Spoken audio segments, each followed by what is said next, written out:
സംസ്ഥാനത്ത് സർവ്വസാധനങ്ങൾക്കും വില ഉയർന്നു. തമിഴ്നാട്ടിൽ നിന്നുള്ള പച്ചക്കറിയുടെ വരവ് കുറഞ്ഞതാണ് പ്രധാന കാരണം. കാലാവസ്ഥാ വ്യതിയാനവും മറ്റൊരു കാരണമാണ്. തക്കാളിയുടെ വില 100 കടന്നു. സർക്കാരും ഹോർട്ടികോർപ്പും വിപണിയിൽ ഇടപെടുന്നില്ലെന്നും ആക്ഷേപമുണ്ട്. സർവ്വസാധനങ്ങൾക്കും വില കൂടിയതോടെ പൊറുതിമുട്ടിയിരിക്കുകയാണ് ജനം. ഇനി സാധാരണക്കാർക്ക് ആശ്രയമാകേണ്ട ഹോർട്ടികോർപ്പിലാകട്ടെ പൊതുവിപണിയേക്കാൾ ഇരട്ടി വിലയും.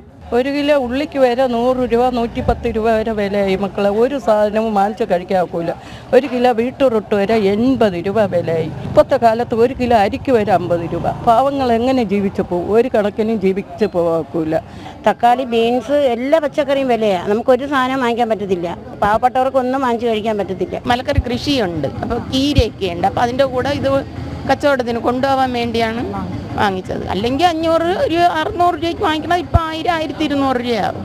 തക്കാളിയുടെ വില വീണ്ടും സെഞ്ചുറിയിലേക്ക് എത്തുകയാണ്. എറണാകുളം ജില്ലയിൽ തക്കാളി വില 100 രൂപയിലെത്തി.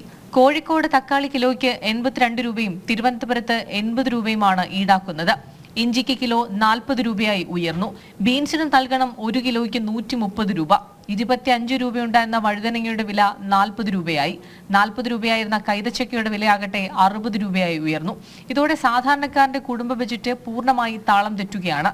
ഒന്നും വാങ്ങിക്കാൻ ഒരു നിവൃത്തിയില്ല. ഇപ്പം അത്രയ്ക്ക് തീ പിടിച്ച വില. ട്രോളിങ് നടക്കുന്നതുകൊണ്ട് മീൻ വളരെ കുറവാണ്.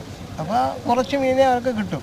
അപ്പോൾ അവരാ കൊണ്ടുവന്ന് അവർ പറയുന്ന വിലയ്ക്ക് നമ്മൾ മേടിക്കണം. ഞാനിപ്പോൾ ഇവിടെ വരുന്ന അല്പം വില കുറവെന്ന് കരുതിയിട്ടാണ് ഇവിടെ വരുന്നത്. ഇവിടെയും അതേ ഗതിയാണ്. ബുദ്ധിമുട്ടാണ് ജീവിക്കാൻ വലിയ ബുദ്ധിമുട്ട്. തമിഴ്നാട് ഉൾപ്പെടെയുള്ള മേഖലകളിൽ ഉൽപാദനം കുറഞ്ഞതും മഴക്കെടുതി കാരണം വിളകൾ നശിച്ചതുമാണ് വില വർദ്ധിക്കാൻ കാരണം. സർക്കാർ വിലവർധനയിൽ ഇടപെടാത്തതിനെതിരെയും വ്യാപക വിമർശനമാണ് ഉയരുന്നത്. ജനം, തിരുവനന്തപുരം.